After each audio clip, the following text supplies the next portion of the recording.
Okay? Dan ciri pertama kebaikan yang menjadi nilai kebaikan di mata Allah dan Rasulnya ternyata bukan meningkatnya harta.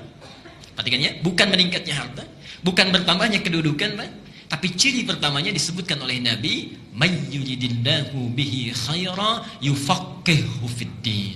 Siapa yang diinginkan oleh Allah untuk berubah menjadi orang yang lebih baik dalam pandangan Allah dan Rasulnya, ciri pertamanya yufaqihu fiddin, maka Allah akan pahamkan dia mengenai urusan agamanya.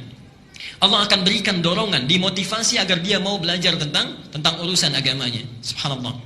Jadi, kalau misalnya antum ini para ayah ya, misal bertambah harta, itu belum tentu baik kalau kita jauh dari Allah.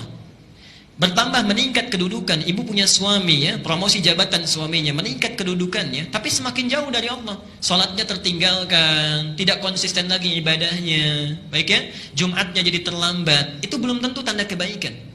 Tapi ketika Allah menginginkan seorang jadi baik, dipahamkan dia mengenai urusan agamanya. Dia paham yang halal dan yang haram. Dia mengerti yang sunnah dengan yang bid'ah. Dia mengerti apa yang harus dikerjakan, apa yang harus ditinggalkan. Dengan itu dia tinggalkan yang haram, dia kerjakan yang baik. Orang seperti ini kata Allah, sekalipun dia meninggalkan yang menguntungkan dalam urusan dunia, antum bekerja ada hal banyak ribanya, mendapatkan pekerjaan lain, pindah. Dengan pekerjaan itu lebih dekat dengan Allah, maka Allah akan berikan janjinya, diganti oleh Allah dengan yang lebih baik lagi ya.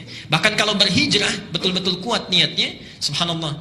Bapak misalnya Pak punya pekerjaan ya, di kantor gajinya misalnya sebulan 10 juta, tapi sholatnya terlambat. Dengan sebulan gajinya 1 juta, tapi sholatnya lancar, pilih yang mana? Saya tahu akan pilih 10 juta sholat lancar gitu ya. Cuma dua aja pilihannya. Baik ya. Orang yang masih belum ada pancaran rahmat Allah, dia akan kejar dunia 10 juta, yang penting masih bisa sholat ya. Tapi orang-orang yang mendapatkan bimbingan Allah, subhanallah, dia pindah hijrah. Perhatikan ketika dia berhijrah, diberikan jaminan oleh Allah, surah keempat An-Nisa ayat yang ke-100. Wa may yuhajir fi sabilillah yajid lahu fil ardi muraghaman katsira wasa'ah. Siapa yang bertekad hijrah kepada fi sabilillah, jalan aktivitas kehidupan yang ada naungan Allah di situ, lebih dekat dengan Allah, maka Allah berjanji yajid lahu fil ardi muraghaman katsira wasa'ah. Harta yang dia anggap rugi, Allah akan ganti dengan yang lebih banyak. Dan kehidupannya akan lapang tanpa masalah. Kurang dari penyakit, di rumah berkah nggak pernah ada persoalan. Antum gaji 10 juta, tiap ke rumah cekcok terus dengan istri misalnya, kan nyaman juga ya. Gaji 10 juta tapi anak selalu sakit ya, kemudian cuci darah dan sebagainya, nggak nyaman juga ya. Tapi Allah bebaskan dari segala hal yang bisa mengurangi dalam kenikmatan hidup kita. Nah, yang terakhir, ini sebagai motivasi juga, tidak cukup sampai di situ, itu baru dunia. Baru dunia. Jadi bayangkan, menuntut ilmu itu, ketika kita jalani dengan baik, kata Rasulullah, ini pertanda kebaikan. Yang kedua itu baru dunia. Lihat akhiratnya, lihat akhiratnya. Langsung disebutkan di 4 kitab hadis utama. Al-Bukhari kita temukan, baiknya di Adabul Mufrad, nomor hadis 746. Muslim kita temukan, Sahih Muslim, nomor hadis 1389.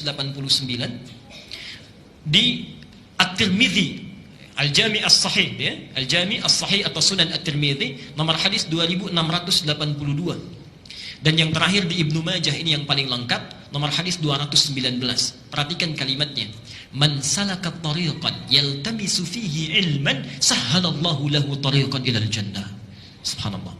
Siapa yang menyiapkan dirinya, berangkat dari tempat dia tinggal, menuju satu tempat untuk belajar dari sebagian tuntunan agamanya, sekalipun hanya sedikit saja, maka Allah akan ringankan, mudahkan langkahnya menuju surga.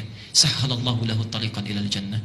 Ibu dan bapak sekalian, saya tidak henti-hentinya mengingatkan, hadis ini diambil oleh seseorang yang menempuh jalan dari Madinah ke Syam. Syam di Syria, yang jaraknya kalau pakai bis itu sehari semalam. Ini beliau berjalan, tadinya pakai kendaraan, dalam riwayat disebutkan unta, tengah jalan berjalan kaki. Bayangkan, jalan kaki itu dari Madinah sampai dengan Syria hanya untuk mendapatkan satu hadis ini saja. Sampai di tempat yang dituju, ditanya oleh sahibul hadisnya, yang punya hadis, "Indaka haja ukhra?" Anda tidak punya keperluan lain? Apa jawabannya? La faqat uridul hadis. Tidak, saya hanya menginginkan satu hadis yang saya dengar orang lain tidak memilikinya kecuali Anda saja. Jalan kaki hanya untuk mendapatkan hadis. disebutkanlah hadis yang tadi. Kalau orang dulu bisa jalan kaki untuk dapat satu hadis saja, antum oleh Allah diberikan fasilitasnya, ada kendaraannya, ada yang punya sepeda, ada yang punya motor, ada yang punya mobil, masjidnya bahkan dihadirkan dekat di samping kita, keadaannya bagus, ada AC-nya kalau di luar panas, ada hangat karpetnya kalau di luar dingin, ya nikmat keberadaannya. Kalau dengan seperti itu belum juga termotivasi untuk sekedar mengikuti satu taklim, maka dengan cara apa lagi Allah mesti menjadikan kita orang baik? Dan itu akan ditanya. Saat antum punya rumah tetangga, jalan kaki ke sini, antum punya mobil, punya motor tidak digunakan, padahal bisa saat itu dilakukan, satu saat akan ditanya. Satu saat akan ditanya. Semoga Allah memberikan kebaikan kepada kita, dan semoga hari ini adalah hari yang dijadikan oleh Allah sebagai amal soleh kita, yang disaksikan oleh Allah dan para malaikatnya.